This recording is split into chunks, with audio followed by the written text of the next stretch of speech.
I held $8 in my hand, and the reasoning mind whispered, "It's not enough." But I spoke another law. I said, "You are blessed, you are multiplied, you are endless supply." And in 3 days, supply proved me right. In this message, I will show you how to stop shrinking from small money and instead bless it into multiplication. You will learn how the law of supply responds when you speak with faith, why fear blocks your harvest, and how gratitude opens every gate. You may have prayed, begged, or tried saving your way into plenty, but still found yourself in lack. Here I will reveal how to use the very thing you fear, your last dollars, as the seed of your miracle. By the end, you will know how to turn every penny into proof of God's endless supply. I know the weight of standing with little, with just a handful of bills, with a purse that feels too light. Most people in that moment curse the small and call it nothing. They say, "This isn't enough." They feed fear, and fear multiplies. But I discovered a higher law. Bless the little, and it grows. Speak over it, call it full, and watch how quickly heaven responds. When I blessed $8, lack turned to plenty, and in 3 days a check proved it true.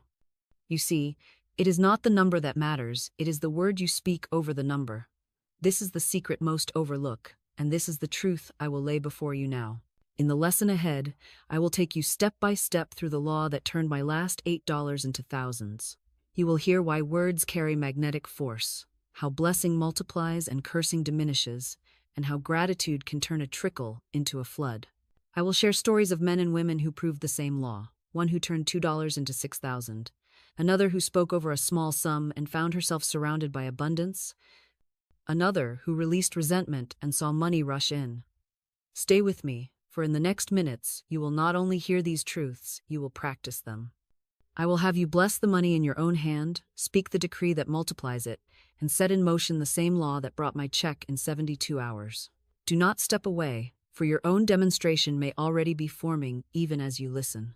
Here's something most people completely miss, and it is why their money seems to slip through their fingers like water through a sieve. They curse what they want to grow. They look at a small sum, they sigh, they call it not enough, and with that one sentence, they stamp poverty upon it. I refuse to do that. I bless my money. I speak life to it. I lay my word upon it like warm sunlight on seed, because I know the law, whatever I bless, increases, and whatever I curse, decreases. So if you will stay close to me now, I'll show you how this one shift turns last dollars into first fruits, how it takes the edge off fear and puts a crown on faith, how it moves you from grasping to receiving, from shrinking to expanding, from "this won't cover it" to "my cup runs over." Why is this so important? Because money is not only arithmetic. Money is atmosphere. Money is tone. Money is the echo of the word you speak over it. If you speak failure, it droops. If you speak blessing, it rises. So when I stood with $8, I would not let my tongue betray me. I would not sign a death certificate with a reckless phrase. Instead, I placed my hand upon it and said, "You are blessed. You are multiplied. You go out in joy, and you return in increase." And those words, spoken simply, without strain, without drama, wrote a law across my affairs that heaven was happy to obey. Now, what I'm about to share might seem counterintuitive at first, because the reasoning mind believes numbers rule the day, but spirit knows words rule the numbers, and the sooner you accept that, the sooner your small money will start behaving like seed instead of scraps. So let's make it plain. The stakes are high because every time you open your purse and sigh, every time you tap a card and mumble, "I can't afford this," every time you look at a bill and groan, you are decreeing shortage, and your deep mind, faithful and literal, rushes to fulfill your order. But bless that same money, praise that same payment, thank that same bill for signaling circulation, and you call in companions for it like birds to a fountain. This is not poetry, this is law, and I'll prove it as we go. What is the solution then? Speak blessing as habit. Let your first words be praise, let your last words be thanks, and let the space between be filled with simple decrees a child could memorize. Try this today. Only good goes out of me. Only good returns to me. My money is God in action. It blesses all it touches and comes back to me in perfect ways. Say it softly at the counter. Say it over your wallet. Say it while you fold a single bill as if it were silk. And watch how quickly your atmosphere changes. Because the subconscious doesn't argue. It records tone and rhythm and obedience. And when your tone is blessing, your affairs hurry to harmonize.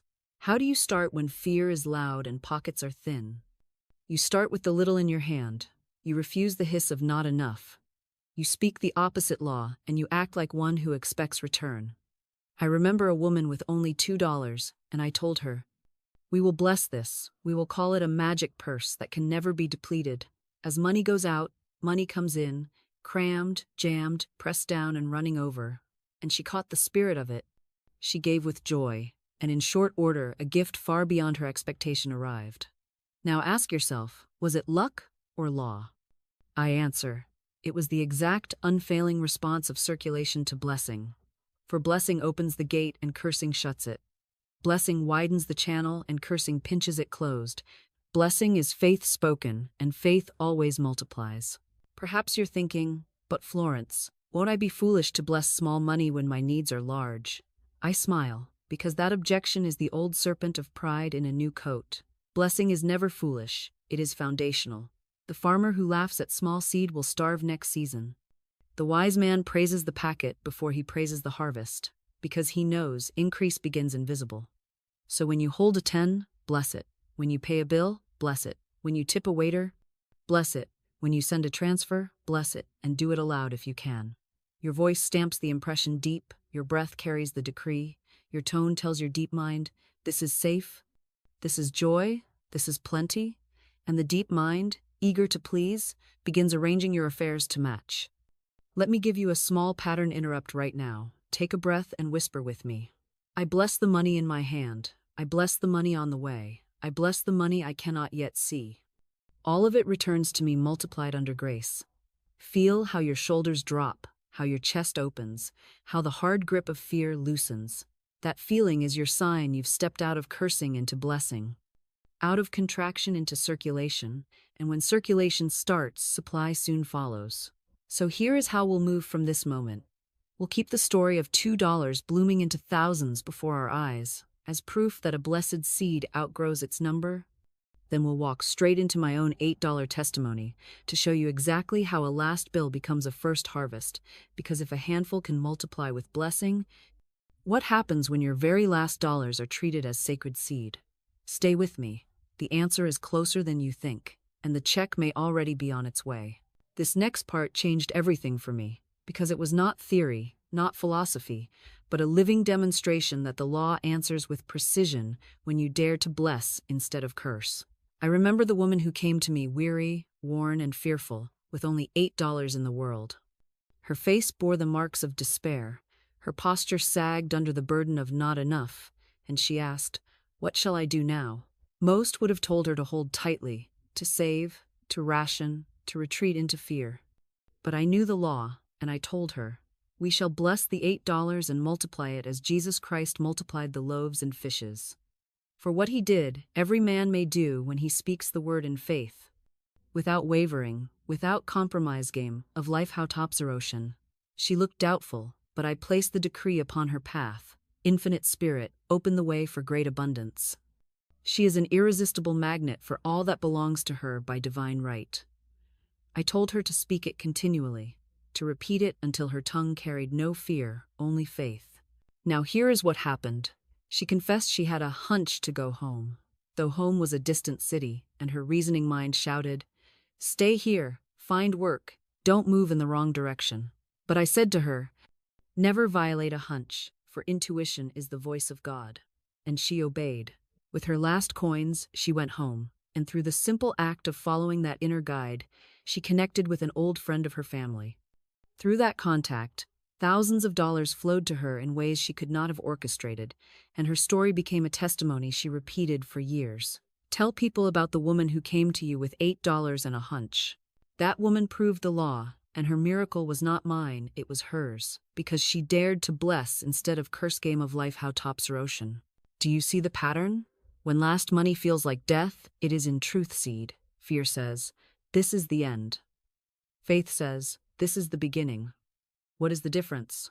Words. Fear speaks curses. It's not enough. It will not last. Faith speaks blessing. You are blessed, you are multiplied, you are endless supply. And the subconscious? like obedient soil, receives the seed of blessing and multiplies it back into form. When I spoke over $8, lack turned into a check within 72 hours. When she blessed $8, thousands followed her home. This is not superstition, nor is it chance, it is law, as certain as seed time and harvest, as sure as give, and it shall be given unto you. Now perhaps you are asking yourself, but Florence, what if I bless the little and nothing happens? What if my decree is too small against the weight of my debts? Let me answer you firmly. The decree is never small, the word is never weak, unless you weaken it with doubt. The universe does not measure dollars, it measures faith. The soil does not ask how many seeds, it simply grows whatever is planted. You can plant despair, or you can plant blessing. You can speak death, or you can speak life. The law is impartial. When you bless, you invoke multiplication. When you curse, you invoke diminishment. So the true test is not in the amount of money, but in the conviction of the decree. I urge you, even now, do not wait until the purse feels heavy to bless it. Bless it when it feels light. Bless it when it frightens you. Bless it when fear says, it's not enough, because that is the very moment the soil of the subconscious is softest, ready to receive the imprint of faith. And when you bless it, prepare yourself, for the law will answer. It may not come by the path you expect, but it will come. For spirit has channels you know not of, and ways beyond the reasoning mind. If he could feed thousands with a handful of loaves, if he could open rivers and deserts, can he not multiply $8 into 1,000, or 1,000 into 10,000? Indeed, he can, and he does, when you bless the seed. So I challenge you now. Take the money in your hand, no matter how small, and speak blessing over it as if it were the first fruits of a mighty harvest. Say aloud, I bless this money, it is God in action, it is multiplied and returned to me under grace in perfect ways. Say it until your heart believes it, until your voice rings with certainty, until you can already feel the check arriving, the door opening, the friend appearing. Do not despise the day of small things, for the seed is always smaller than the harvest, and the law is always greater than appearances. And just as I told the woman with $8, I tell you, never violate a hunch. Bless your money, follow the whisper within, and watch how swiftly heaven multiplies your seed. And now, having heard the testimony of $8 multiplied into thousands, let us not stop here. For the miracle did not begin with the dollars, it began with the law that governs them. If blessing multiplies, what is the hidden principle behind that multiplication? Stay with me, for I am about to open the deeper mystery. The law of the word as seed, the law that never fails, the law that makes loaves from crumbs and checks from coins.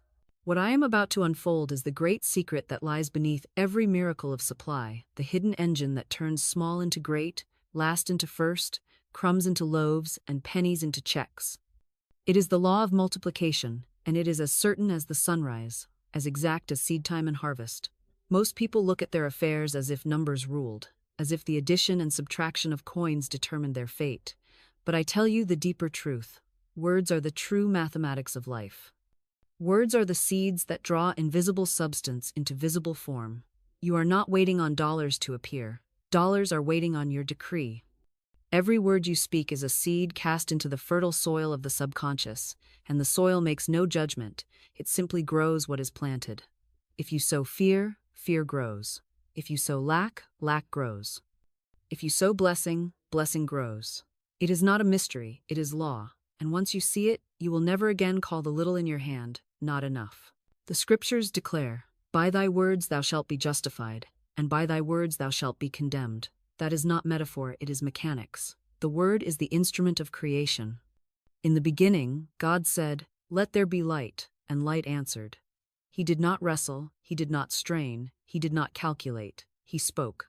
And because we are made in his image and likeness, our words too are creative. When I said over $8, you are blessed, you are multiplied, you are endless supply, I was not begging, I was not hoping, I was not pretending. I was commanding, I was planting, I was issuing law. And the law, impartial and unfailing, took my decree and carved it into the fabric of my affairs, delivering a check within 72 hours.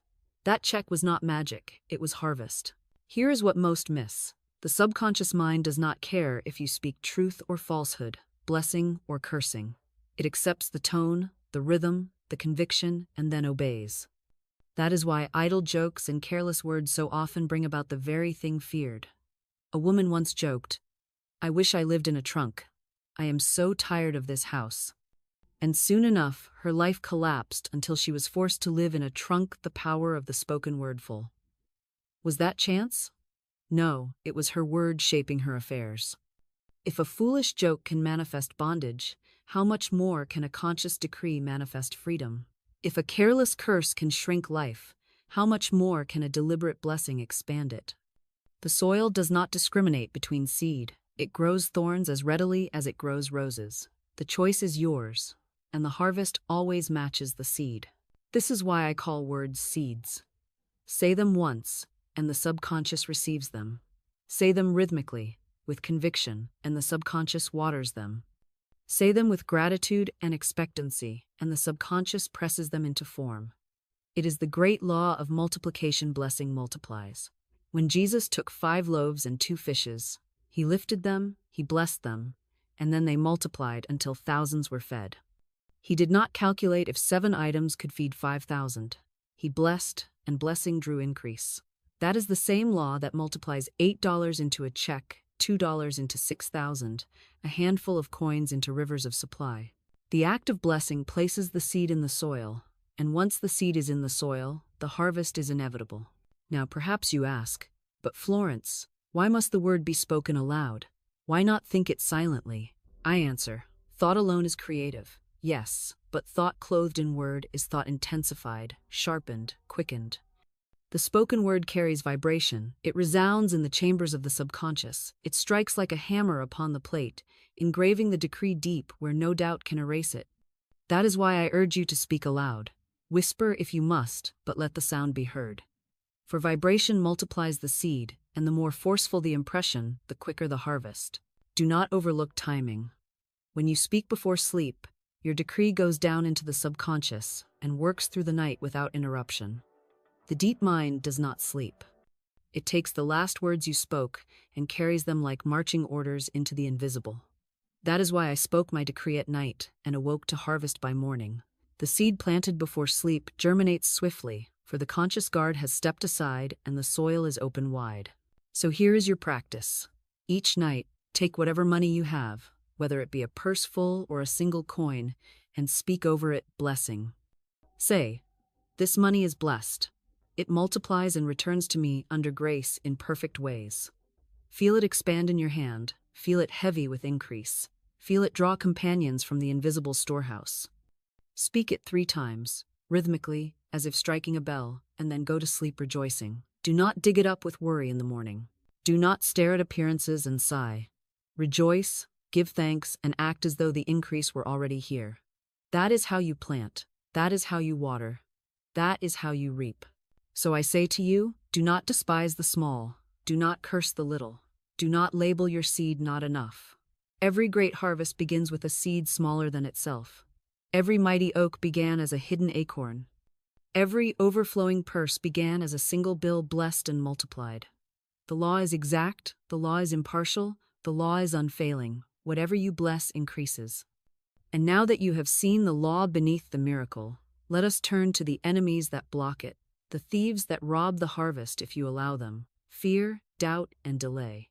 These 3 must be exposed and dissolved if you would reap without hindrance, and that is where we go next. Now we come face to face with the oldest thief in the world, the robber that crouches at every door, the shadow that has followed man since Eden. Fear. Fear is not harmless. Fear is not fleeting. Fear is not simply an uneasy feeling to be brushed aside. Fear is inverted. Faith.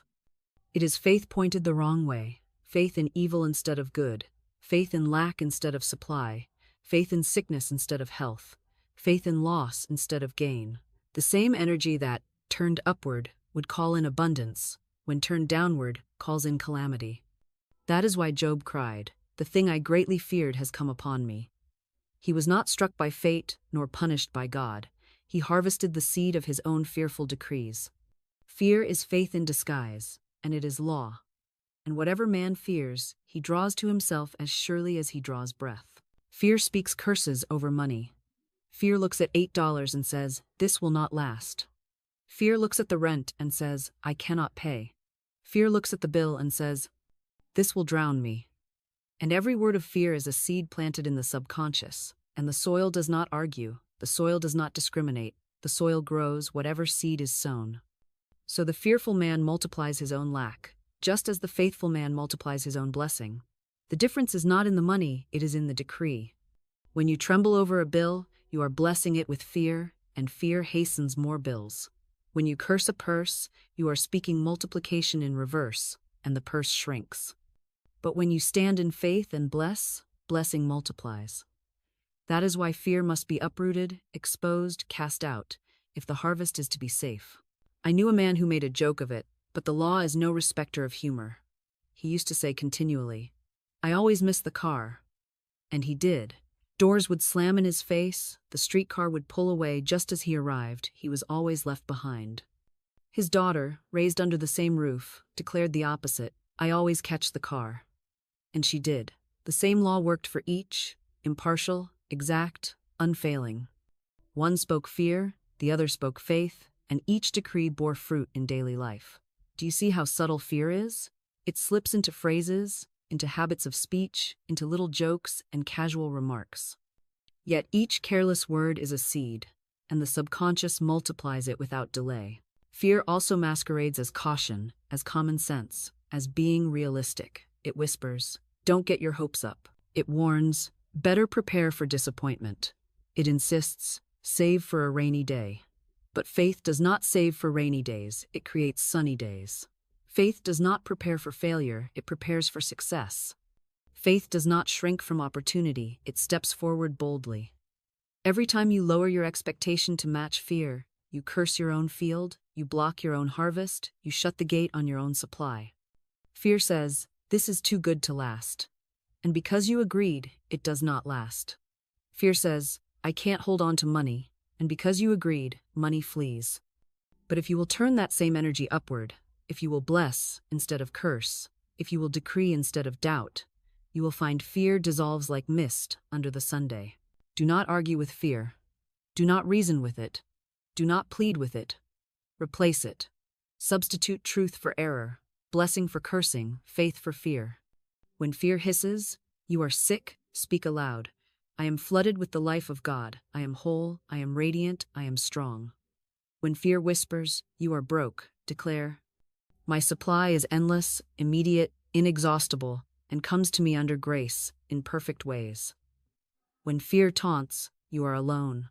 Say, I walk in divine companionship, love surrounds me, joy fills me. Do not delay, do not hesitate, do not debate. Speak the opposite decree at once, and the law will obey the new seed. Here is a simple practice. When fear rises, place your hand upon your heart and say, I am not moved by appearances. I am not deceived by shadows. I see clearly the finished work of God, and I rejoice in my good now. Feel how the rhythm of that decree steadies you, how it changes the atmosphere within and without. That is not imagination, that is law moving into action. Fear cannot breathe in the presence of joy. Fear cannot exist where thanksgiving is spoken. Fear cannot multiply when blessing is decreed. And let me tell you this. Fear is loudest just before the harvest. The night is darkest before the dawn. The army of alien thoughts shouts loudest just before it is put to flight.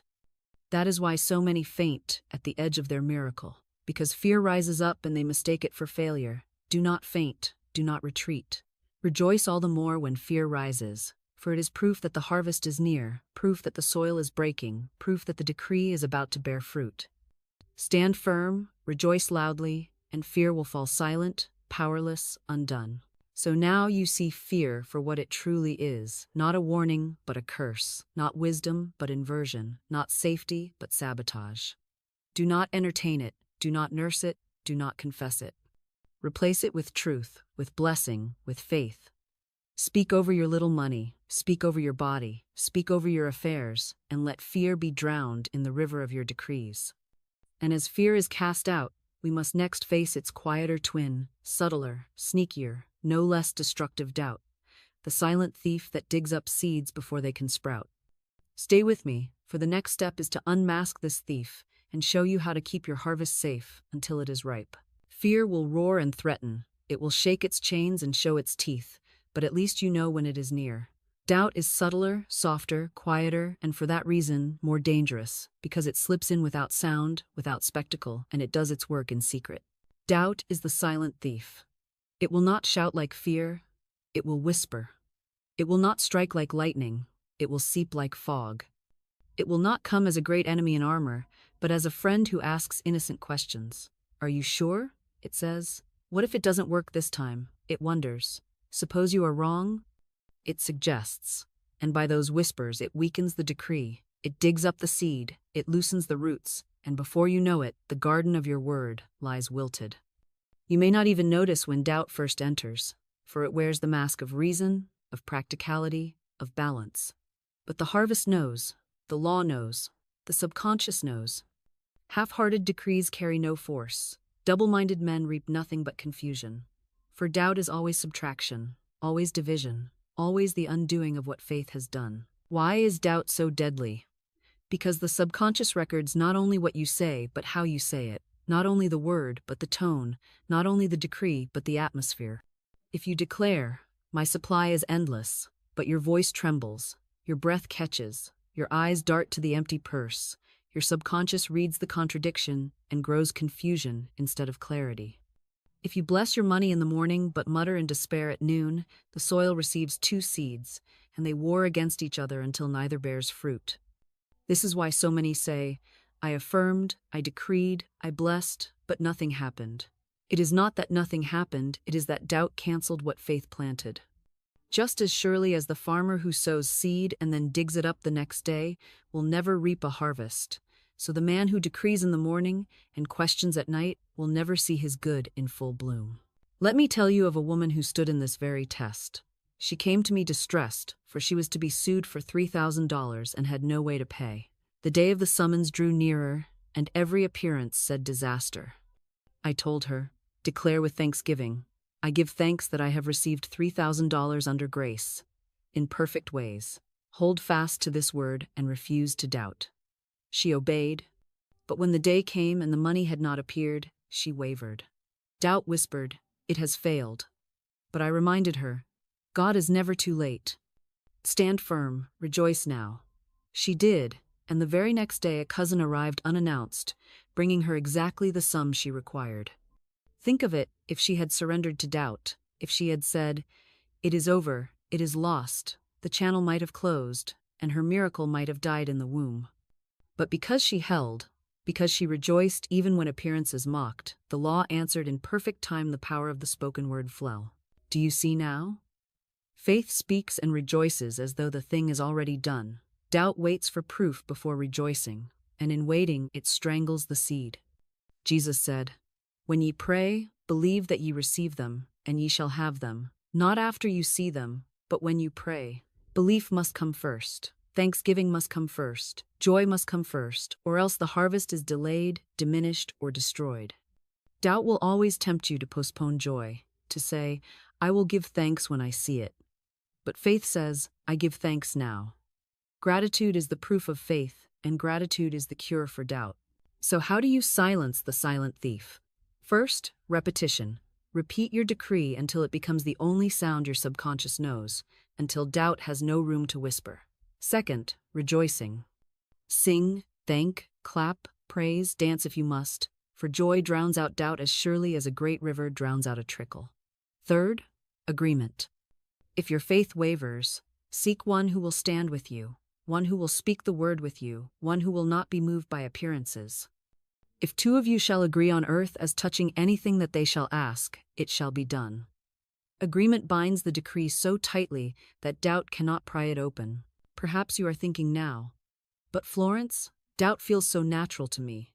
How can I banish it when it returns every hour?" Let me answer plainly. You cannot stop birds from flying overhead, but you can stop them from nesting in your hair. Doubt may knock, but you need not open. Doubt may whisper, but you need not listen. Replace it at once with the opposite word, and with practice, the new habit will take root. Say aloud, "I give thanks that my good is mine now, seen or unseen. Nothing can delay it. Nothing can deny it. Nothing can take it from me. It is finished.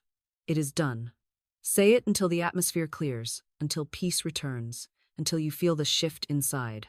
That is the sign doubt has fled. And remember this: doubt always comes disguised as care, as concern, as caution, but it is a thief nonetheless. It steals quietly, but it steals much. Do not let it. Guard your word as you would guard treasure, for indeed it is treasure, and the thief is always near. Hold fast, rejoice, give thanks, and your decree will bear fruit in perfect time. And now, having unmasked doubt, we must face its cousin delay. For even when fear is gone and doubt is silenced, appearances may still mock you with waiting, with silence, with seeming emptiness. Many faint at this stage, mistaking divine order for denial. But I will show you that what looks like delay is only timing misunderstood. For Infinite Spirit is never late, never absent, never forgetful, and his ways are always sure. Now let us uncover the third enemy, sly and persistent, the one that has caused more despair and more abandoned decrees than either fear or doubt. I speak of delay, not real delay, but the appearance of it, the shadow of it, the misunderstanding of divine timing. For man, ruled by clocks and calendars, grows restless when his word does not sprout overnight, grows weary when his harvest does not break the soil by morning, grows disheartened when his purse still feels light after a day of blessing. He says, "The law has failed me, my decree was wasted, heaven has not heard." But I tell you plainly, Infinite Spirit is never late. The answer is never lost, the supply is never withheld, the demonstration is never denied.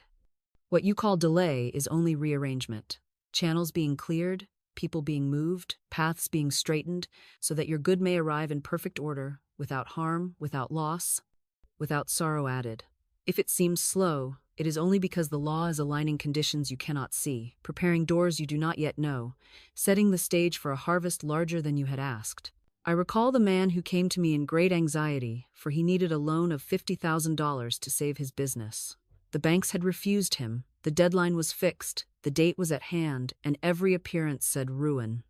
He declared, he affirmed, he held faith, but as the day drew near, the money had not come, and he said, "It is hopeless, I must give up." I said to him, "God is never too late.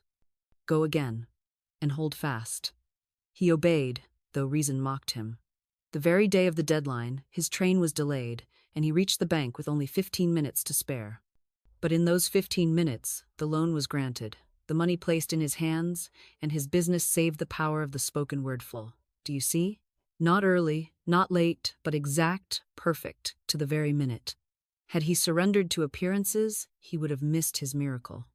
But by standing steady, by enduring the seeming delay, he proved the law in perfect time. This is always the pattern.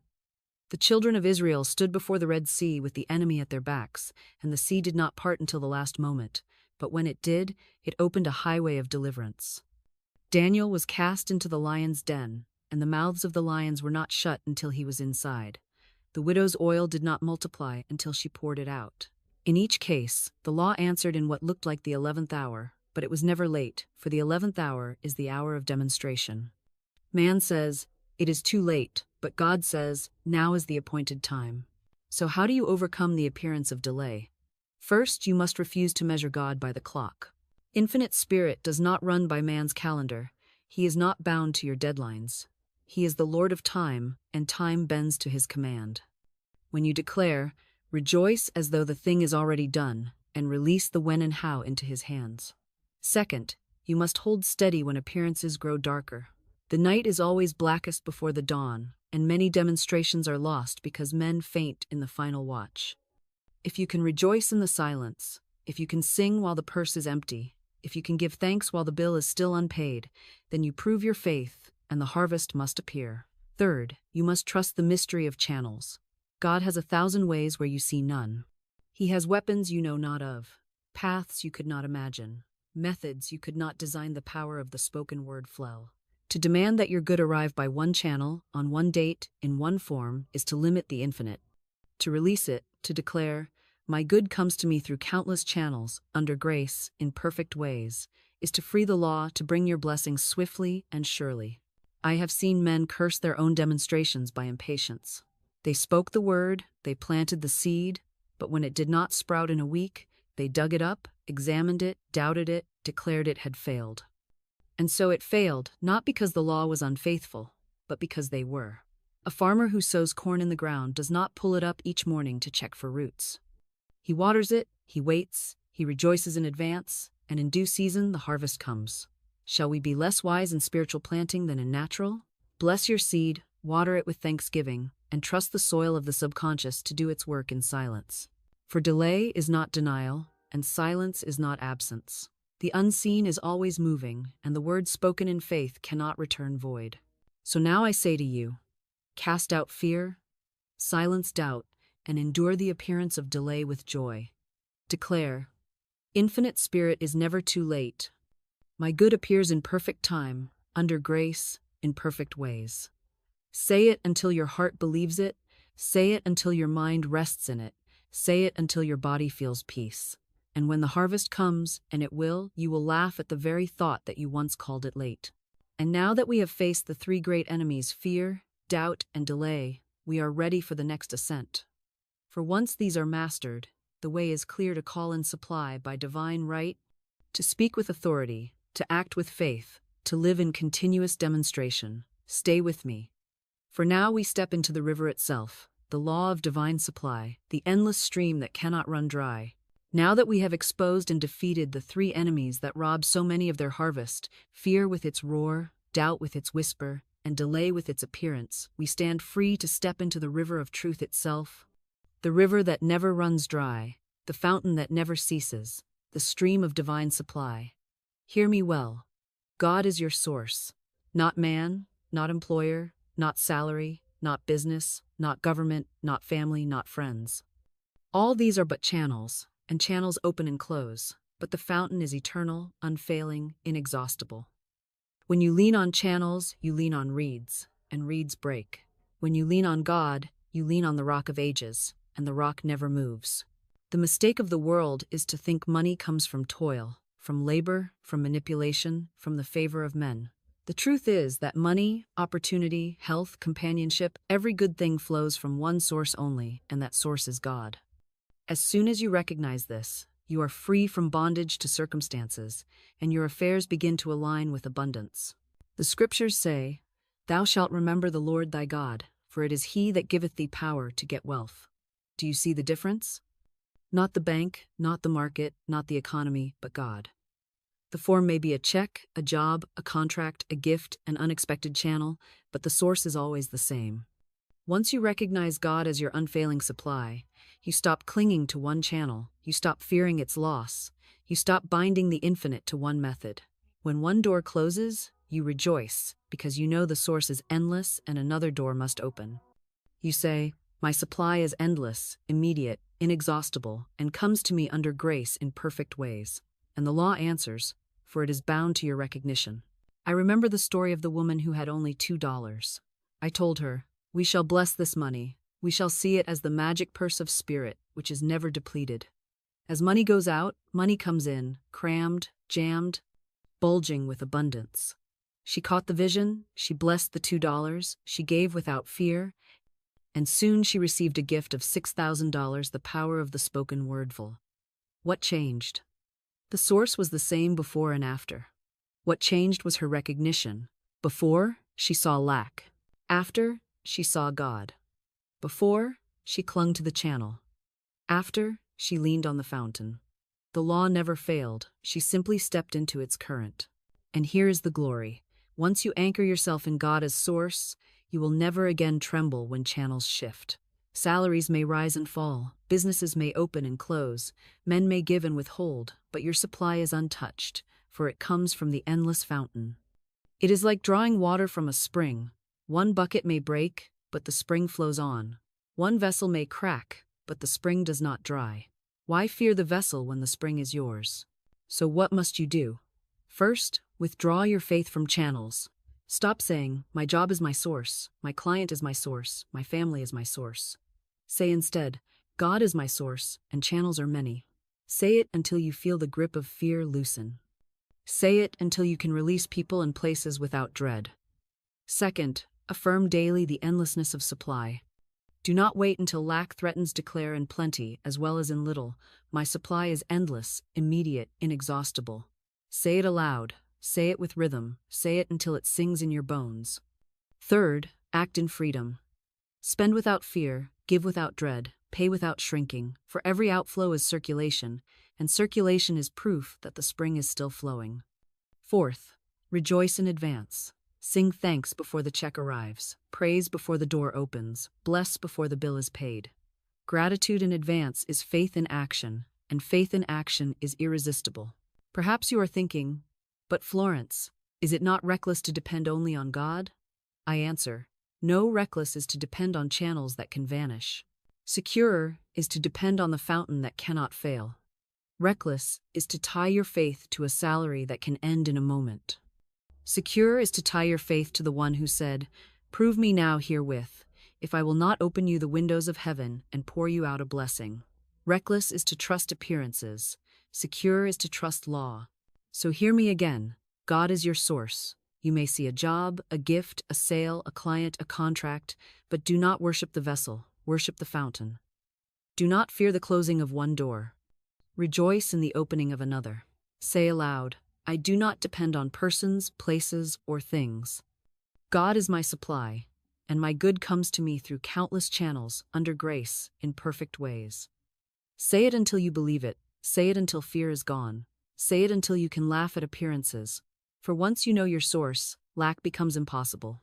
And now that you see your source, we must take the next step, learning how to draw from that fountain with the wand of your word. For recognition alone is not enough. You must speak, you must command, you must decree, you must set the law in motion with the word of power. That is where we go next. Now that you know your source, now that you have torn your faith away from fragile channels and anchored it in the fountain of spirit that never runs dry, I must place in your hand the wand by which you draw from that fountain, the key that opens the storehouse, the command that heaven obeys. That wand is the spoken word. I have said it before, and I will say it again until it is etched upon your soul. Your word is your wand. With it you write decrees upon the substance of life. With it you shape the invisible into the visible. With it you call things that are not as though they were, until they are. Without the word, your faith remains unexpressed, your seed remains unplanted, your supply remains unclaimed. With the word, the law is set in motion, the hosts of heaven march forth, the invisible gathers into form, and your decree comes walking down the road to meet you. Do not mistake me, thought alone is creative, yes, but thought clothed in word is thought multiplied. Silent desire whispers, but spoken decree thunders. Silent faith nudges, but spoken faith commands. The subconscious hears your thoughts, but it trembles at your voice. For sound is vibration, and vibration engraves the decree deep where no doubt can erase it. That is why I say, speak aloud. Whisper if you must, but let the sound strike your ear, let the rhythm pulse in your chest, let the air carry the decree into the unseen. For words are not mere sounds, they are power clothed in breath, life clothed in vibration, law clothed in sound. Let me give you proof. A woman once stood on the deck of a ship that had been trapped in a dense fog. The foghorns wailed, the ship slowed, the officers fretted, and every appearance said delay. But she lifted her voice and declared, "There are no fogs in divine mind. Therefore, let the fog be lifted." I give thanks for the Sunday. Within moments, the fog parted, the sun broke through, and the ship moved forward, unhindered. The power of the spoken word fell. Was that chance? No, it was law, the spoken word, dissolving appearance. The same power that lifts fog can lift debt. The same decree that parts mist can part poverty. The same command that clears the sea can clear your path to supply. But here is what most people do wrong. They plead, they beg, they whine, they speak their decrees like beggars at the palace gate instead of kings upon the throne. Hear me. Never plead, never beg. Never whimper. Speak as one having authority. Speak as though the check were already signed. Speak as though the door were already open. Speak as though the harvest were already gathered. For in truth, it island. The law is not moved by tears, it is moved by command. Jesus never begged the storm to cease. He rebuked it. Peace, be still. He never pleaded with Lazarus to rise. He called, Lazarus, come forth. And the storm stilled, the dead walked, the law obeyed. Speak in the same spirit, and your decree will carry the same force. Now perhaps you say, but Florence, I have spoken many words and nothing happened. I answer, did you speak with conviction? Did you speak with rhythm? Did you speak as command or as suggestion? A decree is not a wish. A decree is not a hope. A decree is not an experiment. A decree is law. You must speak it as final, as absolute, as irrevocable, as a king writing an edict. When you say, my supply is endless, immediate, inexhaustible, and comes to me under grace in perfect ways, do not say it like a question. Say it like a command. Let your voice strike like a bell. Let it roll like a drumbeat. Let it march like a regiment. For rhythm impresses the subconscious, and rhythm engraves the decree deep. Here is your practice. Each day, choose your decree and speak it aloud 3 times, with rhythm, with emphasis, with joy, not as a chant of fear, but as a song of victory. Say, I am divinely provided for. My supply is endless, immediate, inexhaustible, and comes to me under grace in perfect ways. Feel the weight of the words. Feel the certainty of them. Feel the atmosphere shift as you speak. That shift is proof the law has been set in motion. Speak in the morning to set your day. Speak at night to plant your seed in the subconscious while it works in sleep. Speak whenever appearances mock you, and let your decree drown out their voice. And when appearances rise to contradict you, when the bill arrives, when the purse feels light, when the delay mocks you, do not fall silent. Speak louder. Decree again. Reaffirm your command. Say, every bill is paid, every need is met, every desire is fulfilled. I walk in abundance now. The law will bow to the louder voice, for appearances are shadows and shadows flee before light. So I say to you now, take up your wand. Stop begging, stop hoping, stop waiting. Speak, command, decree. For your word is law, and the law must obey. And having learned to speak with authority, we must next learn to act with faith, to put our decrees into motion with steps that prove we believe. For faith without action is dead, and the law responds most swiftly when word and deed march together. That is where we go next. Now we step into the realm where many stumble, for they speak the word but never walk it out. They declare abundance, yet move as though poverty were still master. They affirm health, yet prepare for sickness. They call for love, yet carry themselves in loneliness. Hear me clearly. Faith without action is dead. The decree must be planted in the soil of words, but it must be watered with the steps of action. To act as if is not play acting. It is not pretending. It is not foolish denial. It is faith in motion, faith embodied, faith made flesh. It is saying with your lips, my supply is endless, and then proving it with your hands, your feet, your choices, your very atmosphere. The subconscious listens not only to what you say, but to how you live. If your words declare one thing, but your actions contradict, the soil is confused, the seed is choked, the harvest is delayed. But when word and action march together in harmony, the decree is doubled in force, the soil is watered, the harvest rushes forth. Consider the story of the woman who longed for an apartment in New York during a time when everyone cried that such a thing was impossible. The city was tight, housing scarce, hundreds applying for every single room. Her friends pitied her, saying, "You will have to put your furniture in storage and live in a hotel." But she declared, "I am a Superman, and I will find the perfect apartment." She spoke the word, but she also acted it. She wanted to buy blankets for the unseen apartment, and reason hissed, "Do not buy them, you may never get a place, and then these blankets will mock you." But she refused to bow to appearances. She said, "I will dig my ditches by buying the blankets." She bought them, and soon enough, out of over 200 applicants, she alone was chosen for a perfect apartment. Her word planted the seed, her action watered it, and the harvest was inevitable, the power of the spoken word flow. Or, recall, the young man who longed to travel abroad. He had no money, no prospects, no plan, yet he acted his faith. He bought a trunk, a bright trunk with a red band, and he set it in his room. That trunk was his decree in action, his faith made visible. Each day he looked at it and felt himself already on the voyage. He could smell the salt air, hear the gulls, see the harbors. Soon enough, the money came, the door opened, and the trip was taken. The trunk was the shovel that dug his ditch, and the rain poured in. Had he sat idle, reasoning, doubting, waiting for proof before buying, the demonstration might never have come. His word planted, his act watered, and the law responded, the power of the spoken word flesh. Do you see now? Acting as if is not folly, it is the very proof of faith. When you pay a bill with joy instead of dread, you are acting as if your supply is endless, and supply rushes in to prove you right. When you prepare a place at your table as though guests of joy and love were coming, you are acting as if companionship is yours, and love comes knocking. When you prepare your desk for the perfect work, arrange your tools, ready yourself, you are acting as if your work is here, and work appears. The farmer digs his ditches before the rain, not after. The prophet told the kings to dig their ditches, though no cloud was in the sky, and when they obeyed, the water came without wind, without rain, without delay. But I warn you, inaction is also action. To sit idle after speaking, your word is to act out unbelief. To clutch your last dollars in fear after blessing them is to cancel your decree. To pray for health while preparing the sickbed is to confess you expect sickness. To affirm love while isolating yourself in bitterness is to prepare for loneliness. Every gesture preaches, and the subconscious believes the sermon of your acts even louder than the sermon of your lips. Therefore, let your acts match your words, let your steps echo your decrees, let your behavior align with your affirmations, and the law will rush to bring your outer world into harmony with your inner command.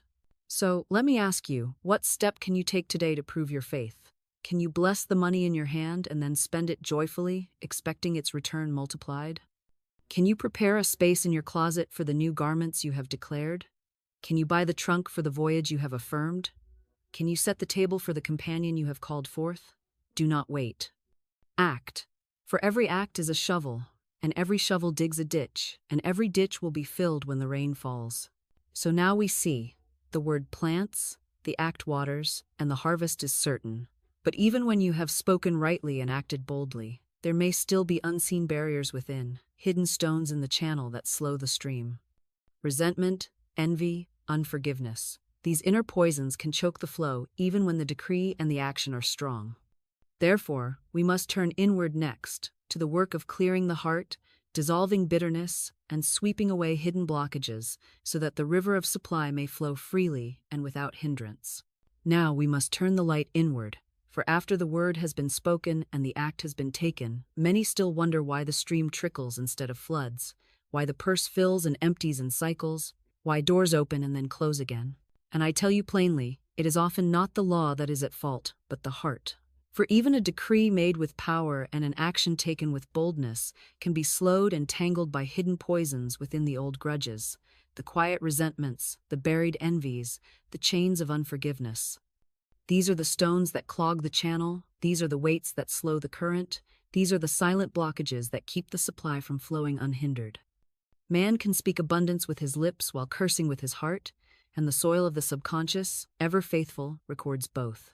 Resentment hardens, envy chokes, unforgiveness binds. Until these are swept away, the river cannot run free. I once knew a woman who envied a friend who had received a beautiful gift. The envy burned silently, hidden beneath smiles, but the law is never fooled. Her own blessings dried up, her channels slowed, until she came to me in despair. I gave her this decree: what God has done for others, He now does for me, and more. She spoke it until her heart softened, until her envy turned to goodwill, until she could bless her friend's gift as joyfully as if it were her own. And then, as swiftly as lightning splits the sky, she received an exact duplicate of the gift plus another besides the power of the spoken word fluff. Envy had blocked, goodwill had opened, and the stream rushed in. Do you see? The law is exact. Envy whispers, not enough, and so your supply is pinched. Blessing declares, there is more than enough, and so your supply overflows. Resentment works the same destruction. Another woman had been wronged in an inheritance, left out of a will she thought was hers by right. She carried bitterness for years, and her health collapsed, her affairs crumbled, her joy drained away. She thought she was punishing the one who wronged her, but in truth, she was punishing herself. Resentment is a boomerang. It does not strike your enemy, it strikes you. I told her plainly, you must forgive, you must bless, you must release. At first, she resisted, clutching her grievance like a treasure. But at last she surrendered, speaking daily, I bless and forgive. I see the Christ in that person. I set them free, and in setting them free, I am free. Slowly her health returned, her face brightened, her affairs healed. The stone rolled away, the river ran again, and she lived to see joy flow where bitterness had dried the ground. I tell you now, every man and woman you resent holds something of yours in bondage. As long as you curse them, your good is tied to their hand. Release them, and your good will fly back to you as birds return to an open cage. Forgiveness is not weakness, it is strength, not loss, but gain. It is the great solvent, the chemical of love that dissolves all hardness, all bitterness, all chains. Love is the key, love is the opener, love is the law of circulation. Where love flows, supply flows. Where love halts, supply halts.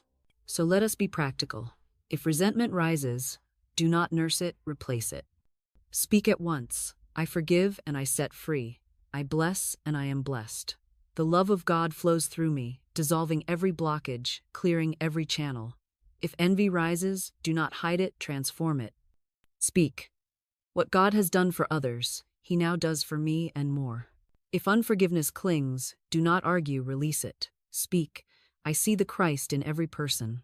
I bless them, I forgive them, I set them free. Say these decrees until your heart softens, until your chest lightens, until joy returns.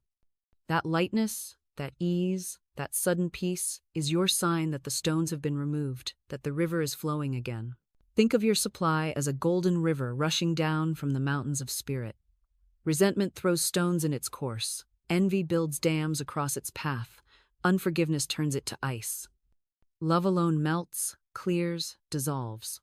Love alone keeps the stream unbroken. Love alone guarantees that every decree spoken, every act taken, bears fruit without delay. So I ask you, who are you still holding in chains? Whose name still burns in your mind when you think of injustice? Who still stirs bitterness in your chest when remembered? Know this. They are holding nothing of yours but what you tied there with cords of resentment.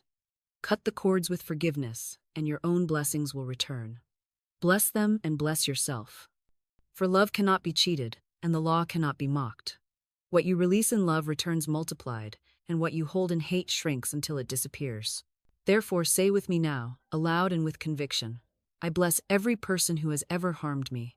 I forgive every wrong, real or imagined. I see each one bathed in light, free, happy, prosperous. And what I wish for them, I receive multiplied in my own life. Speak it until the hardness melts. Speak it until joy rises. Speak it until you feel the stream rushing. For this is the final clearing, the last unlocking, the removal of every stone, and once the channel is open, the flow is unstoppable.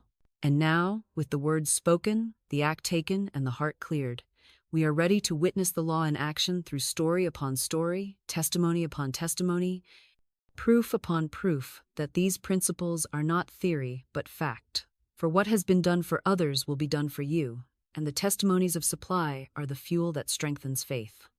So let us turn now to those stories, to demonstrations of divine law, so your faith may be anchored not only in my words, but in living evidence.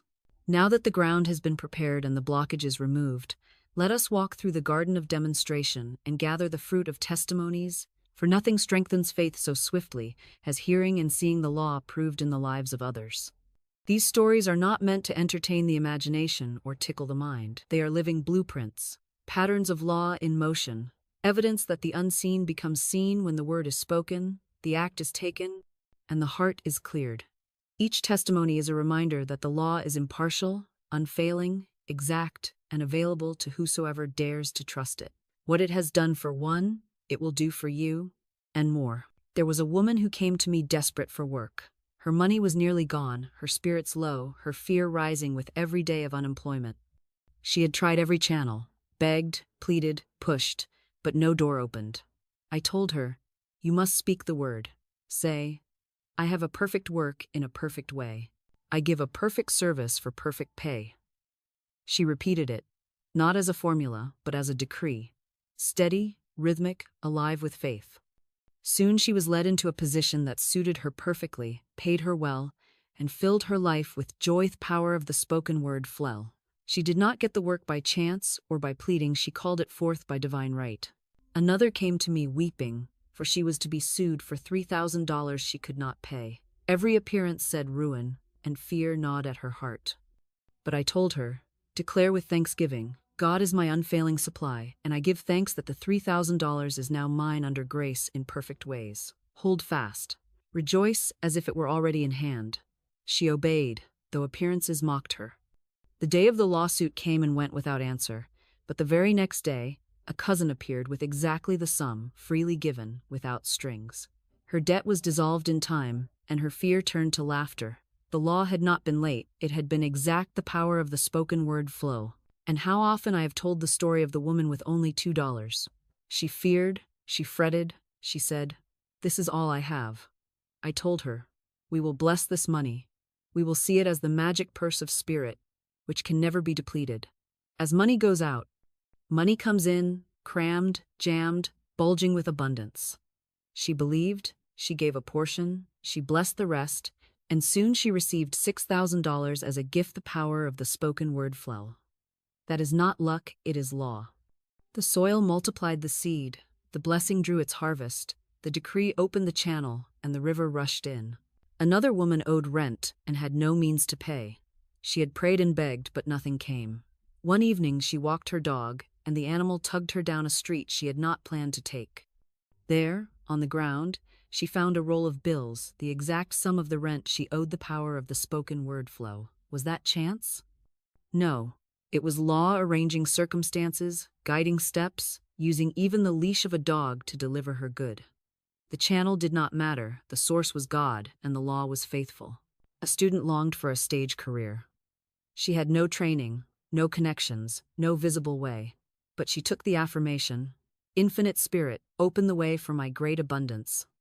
I am an irresistible magnet for all that belongs to me by divine right." She spoke it daily with conviction, and soon she was given a leading part in a successful opera, and her career was launched.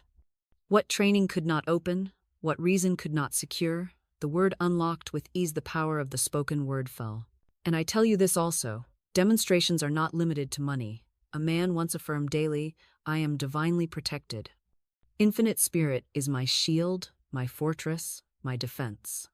One night, when danger struck all around him, he was spared unharmed, untouched, while others fell. Protection is as much a demonstration of the law as supply, for the same source that multiplies dollars also dissolves danger. Each of these stories proves the same truth. The law is no respecter of persons. It does not choose one over another. It does not favor the lucky and forsake the rest. It responds to faith, to word, to action, to love. Whoever plants the seed will reap the harvest. Whoever blesses the small will see the increase. Whoever forgives the wrong will see the flow return. Whoever acts as if will see doors open. So take courage from these testimonies. Write your own. Keep a record of every answered prayer, every unexpected gift, every sudden help, every miracle of timing. Do not dismiss small demonstrations, for each is a link in the chain, each is proof of law in action. A coin found on the street is as much law as a check in the mail, and gratitude for the small paves the way for the large. Let each story you hear strengthen your voice until you too can say, "I blessed, I decreed, I acted, I forgave, and the law answered me." And now, having walked through the garden of testimonies and gathered the fruit of proof, let us ascend to the highest truth. That man is not merely to demonstrate supply now and then, but to live as one who cannot be touched by lack, as one who walks in dominion, as one who knows himself an heir of plenty. For miracles are the beginning, but dominion is the crown. That is where we go next. Now we arrive at the summit of this teaching, the high place where the soul no longer begs for drops but drinks from the fountainhead, where man no longer waits anxiously for demonstrations here and there, but lives in the steady glow of divine order, where abundance is not a surprise but a state of being, and lack is not an enemy to be fought, but a shadow that cannot exist in the light. This is dominion. To live as a spiritual millionaire is not merely to receive a check here, a gift there, an opportunity now and then, but to walk in the consciousness that you are heir to infinite supply, joint heir with Christ, clothed with authority, crowned with dominion, master of appearances and servant only of spirit. Dominion is not pride, it is not arrogance, it is not the swelling of ego. It is the quiet mastery of one who knows he is backed by heaven. The man of dominion does not tremble when bills arrive. He does not faint when storms rise. He does not stagger when appearances mock. He smiles, he rejoices, he declares, and his calm is proof of his kingship. I tell you plainly, poverty is a belief, lack is a suggestion, limitation is a false law. When you walk in dominion, these shadows dissolve, for you no longer measure life by appearances but by divine order. Dominion is the inner poise that comes when you know you are heir. It is the steadiness that holds when others panic. It is the rhythm that carries you forward when others falter. I often speak of Omaha, the racehorse, who stumbled at the start and seemed always behind, but once he found his stride, nothing could stop him. He would surge forward, powerful and unstoppable, until he crossed the line first. So it is with man. Once he finds his faith stride, once he catches the rhythm of dominion, nothing can hinder him. He may start slow, he may stumble, he may fall behind, but when he finds his stride of certainty, of poise, of authority, all the appearances of lack and delay fall away, and he crosses into victory, the power of the spoken word full. What does it mean to live as a spiritual millionaire? It means to see supply everywhere.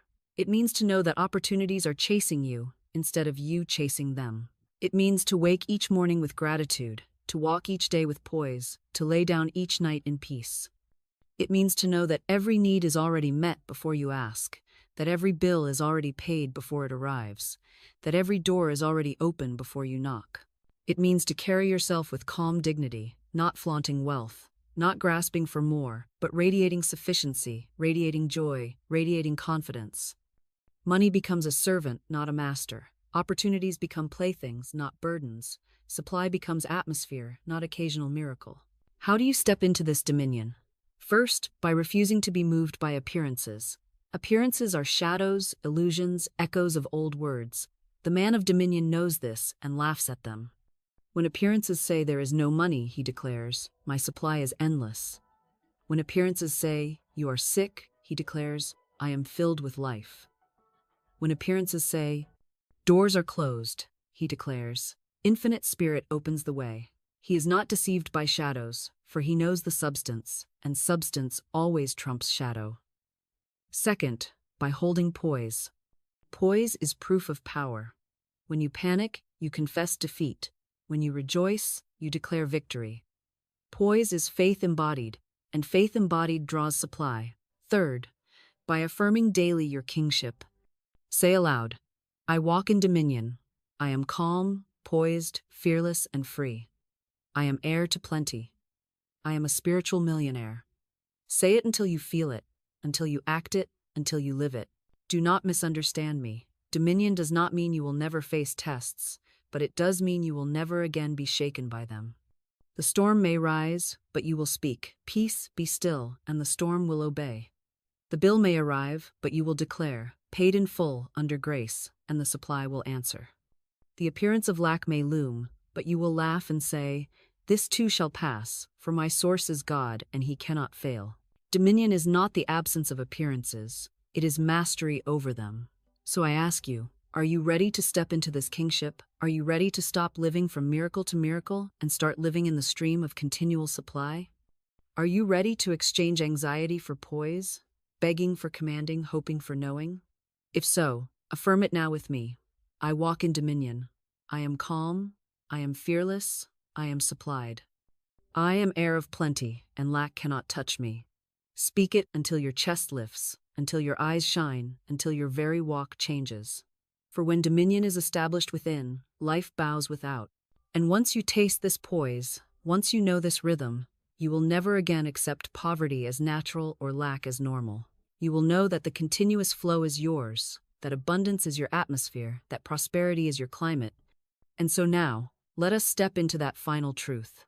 How to live not in occasional supply, but in the continuous overflow, where good rushes in without interruption, where blessing comes so steadily that you cease to count, and you become a fountain of abundance, blessing all who touch your life. That is our final ascent.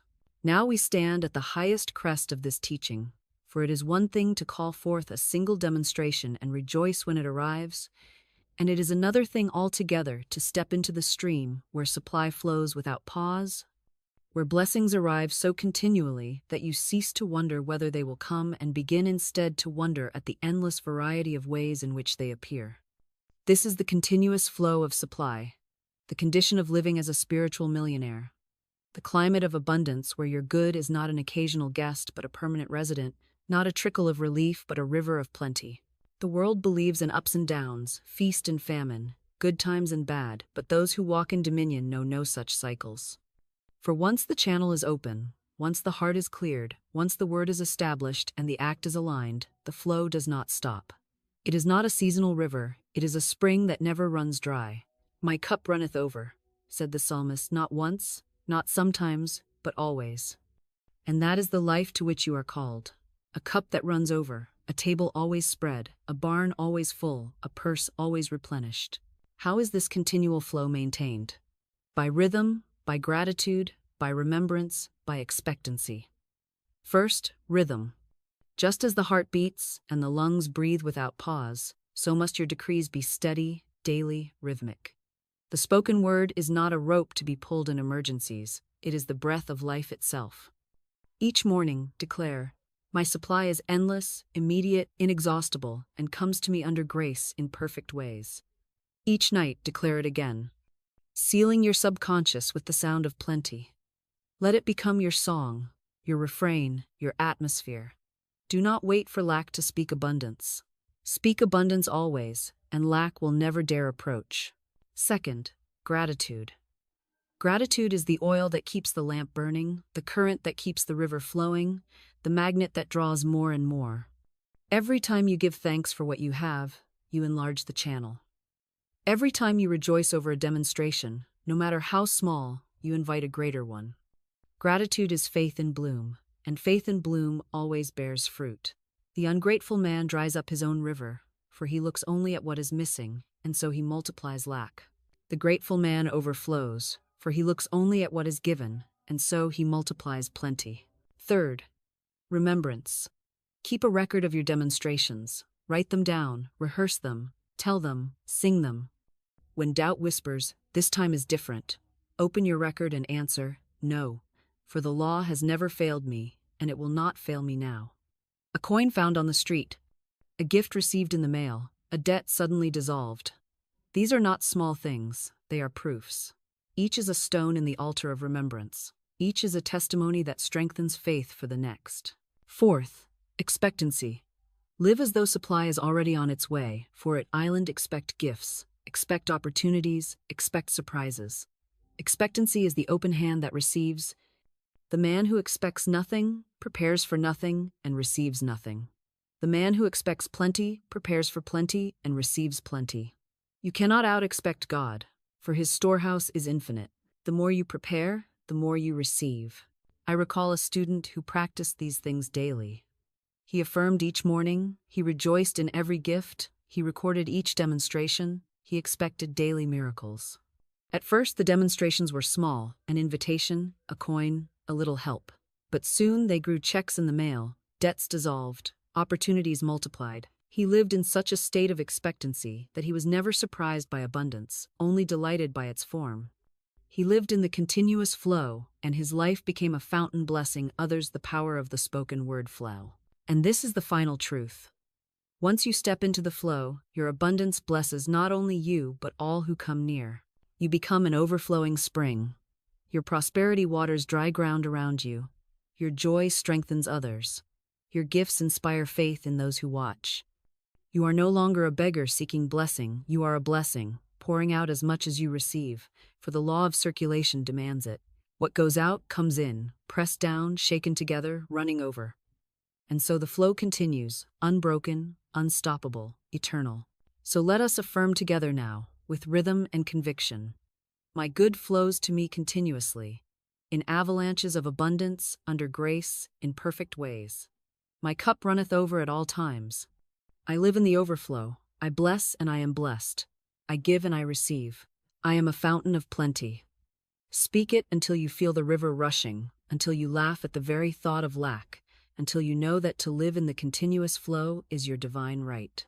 And now, having walked through every stage, blessing the little, defeating the enemies, calling forth supply, clearing the channels, proving the law through testimonies, and stepping into dominion, we come to the final word, the closing decree, the last seal upon this message.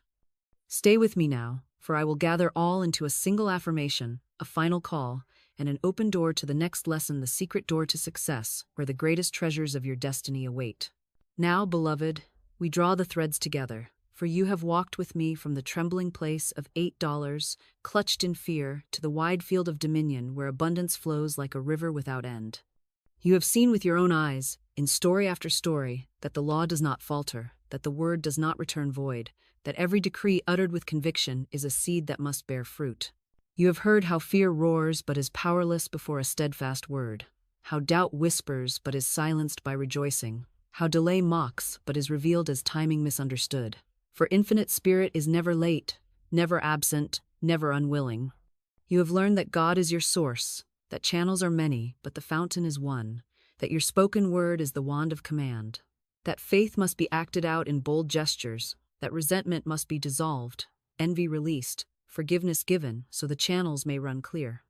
You have walked among testimonies of loaves multiplied, of coins turned to checks, of debts dissolved, of right work appearing, of voyages financed, of fog lifted by decree, and each testimony was not only a story but a mirror, showing you what the law will do in your own life. And then, higher still, you have been seated in dominion, where lack is no longer possible, where appearances are shadows to be laughed at, where abundance is climate, atmosphere, rhythm. You have stepped into the continuous flow, where supply is not a surprise but a constant, where your cup runs over and the overflow blesses others, where you become a fountain, not a beggar. Now hear me as I speak the final word. These teachings are not ornaments for the shelf, not phrases to recite once and forget, but living tools, weapons, and instruments to be used daily, hourly, rhythmically. The law is always working, shaping your life even now.